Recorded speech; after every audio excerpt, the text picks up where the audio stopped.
बिस्मिल्लाहिर्रहमानिर्रहीम। Dear students, अस्सलाम वालेकुम।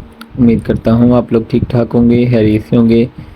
जैसा कि आप जानते हैं, हम क्लास 10 की केमिस्ट्री कर रहे हैं और आज हमारा लेक्चर नंबर 9 है जो कि हमने करना है। और हम इससे पहले वाला जो वीडियो थी इससे पहले वाली, हमने उसमें बात की थी इक्विलिब्रियम कांस्टेंट की, केसी की, कि केसी को हम ड्राइव कर सकते हैं। और इसके अलावा हमने इसको डेफिनेशन, इसका फार्मूला पढ़ा था। आज हम पेज नंबर 10 पे आए हैं और उसमें कुछ 2-4 बातें वेरी इंपॉर्टेंट हैं, ख़ासतौर पे एमसीक्यूज़ के लिए और शॉर्ट क्वेश्चन के लिए। इस वजह से आपने इसको गौर से देखना है और समझने की कोशिश करनी है ताकि आपको समझ आ जाए और आप इसको अच्छी तरह से अटैम्प्ट कर सकें। चलिए भाई, तो स्टार्ट करते हैं। लिखा हुआ है, it is conventional to write the products as denominator and reactants as denominator. कहते हैं ये रवायती तरीक़ाकार है कि हम क्या करते हैं कि ओवर के ऊपर जो प्रोडक्ट्स को रखते हैं और ओवर के नीचे रिएक्टेंट्स को रखते हैं। तो ये वो हमें बता रहे हैं बाय नोइंग द। तो यहाँ पे हम इसको जैसे बन सकता है कि जो प्रोडक्ट्स हैं वो क्या वो न्यूमरेटर पे आते हैं या डिनोमिनेटर पे आते हैं। तो हमने देखना है कि यहाँ कहाँ पे आते हैं, न्यूमरेटर है और डिनोमिनेटर है। तो जो प्रोडक्ट्स होते हैं वो न्यूमरेटर पे आते हैं, जो रिएक्टेंट्स होते हैं वो डिनोमिनेटर पे आते हैं। By knowing the balanced chemical equation of for reverse reaction we can write the equilibrium expression। कहता है अगर हमारे पास कोई रिवर्सिबल रिएक्शन है और उसकी केमिकल इक्वेशन हम जानते हैं तो हम उसकी केसी को ड्राइव कर सकते हैं, लिख सकते हैं, जैसे कि आप पहले पढ़ चुके हैं। इस वजह से इसको डिटेल से एक्सप्लेन करने की जरूरत नहीं है। उसके बाद यहाँ से फिर मैंने निशान लगाया हुआ, आप भी लगा सकते हैं। ये वेरी इंपॉर्टेंट एक शॉर्ट क्वेश्चन बन सकता है।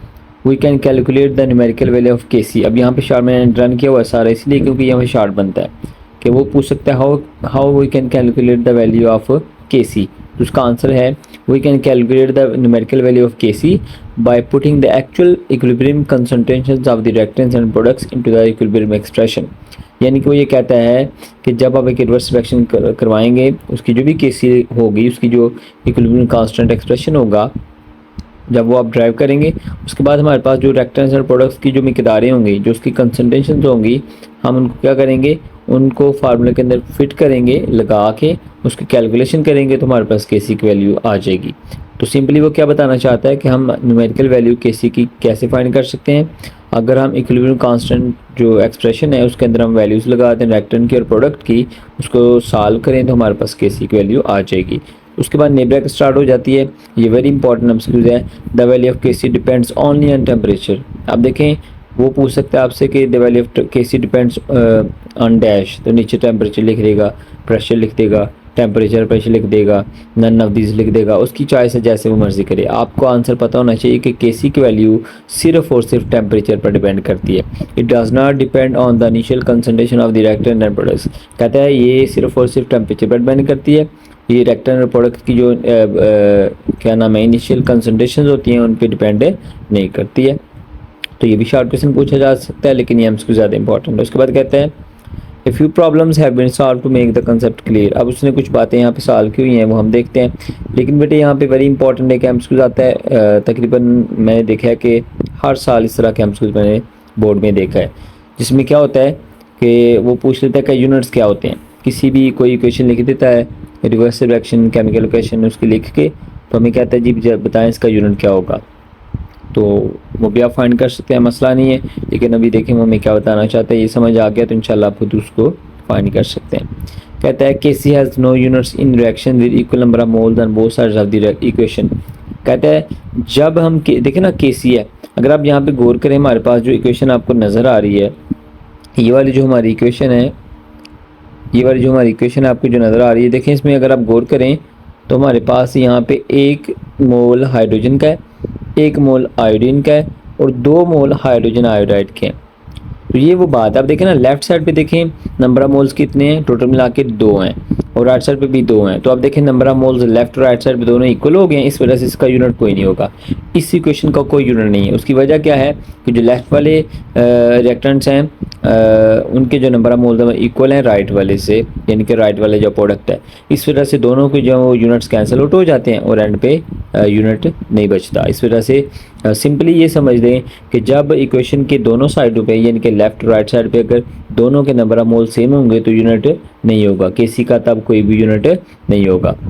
वो यही कहता है KC has no units, KC का यूनिट नहीं होगा in reaction with equal number of moles on both sides of the equation.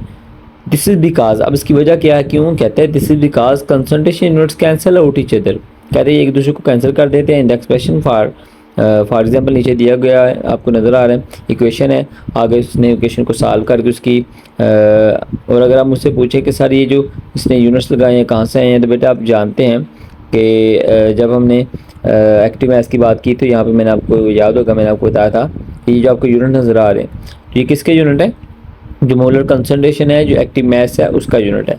आप जानते हैं कि एक्टिव मैथ्स का यूनिट क्या पढ़ा था आपने, मोल पर क्यूबिक डेसीमीटर, तो ये वही मोल पर क्यूबिक डेसीमीटर यूनिट है जो यहाँ पे आया हुआ है। तो जाहिर है वो ऊपर वाले जो लेफ्ट ओवर के ऊपर नंबर ऑफ मोल्स हैं, जो यूनिट्स हैं वो नीचे वालों से कैंसिल हो जाते हैं और एंड पे लिखा हुआ है नो यूनिट्स।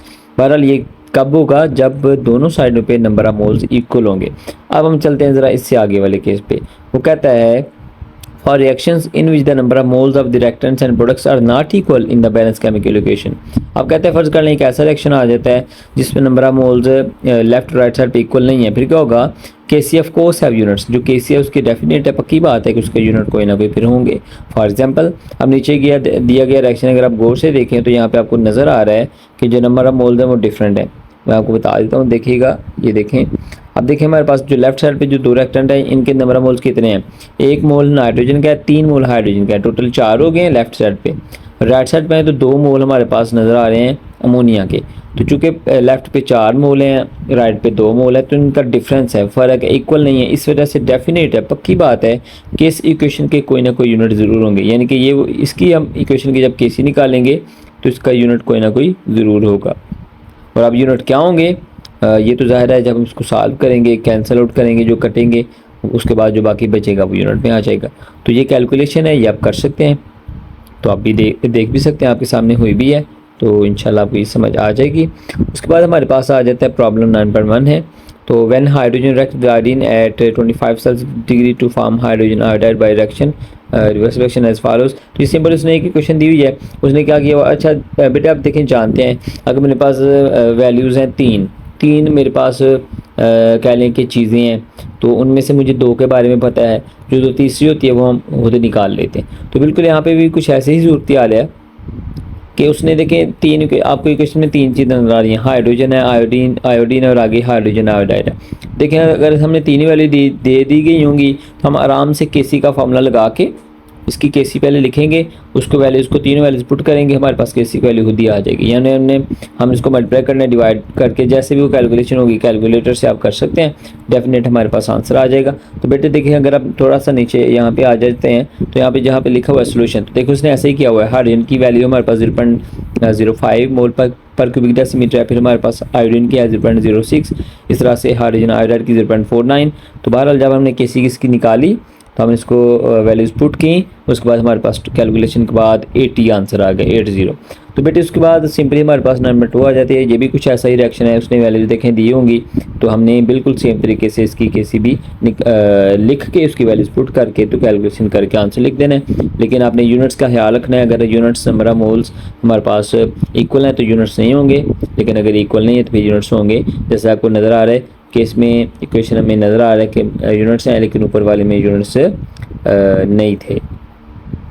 बहरहाल उसके बाद हमारे पास आ जाती है 9.3 प्रॉब्लम। तो बच्चे इसके बाद ये भी कुछ ऐसी ही है लेकिन थोड़ा सा फ़र्क है। इसमें क्या फ़र्क है कि देखिए हमारे पास 4 चीज़ें हैं टोटल, केसी रिएक्टेंट प्रोडक्ट जो भी होगा। तो यहाँ पे देखिए 4 चीज़ें हैं, 3 चीज़ इस दफ़ा उसने केसी को दे दी है। पहले वो जो 9.1 9.2 में था उसमें केसी उसने पूछी थी, फाइंड हमने करनी थी, उसने रिएक्टेंट प्रोडक्ट मिकदारें दे दी थी। लेकिन यहाँ पे उसने क्या किया है, केसी की मिकदार दे दी है, तो उसने हमें से बाकी जो 3 बचते हैं उनमें से कोई एक पूछ लिया।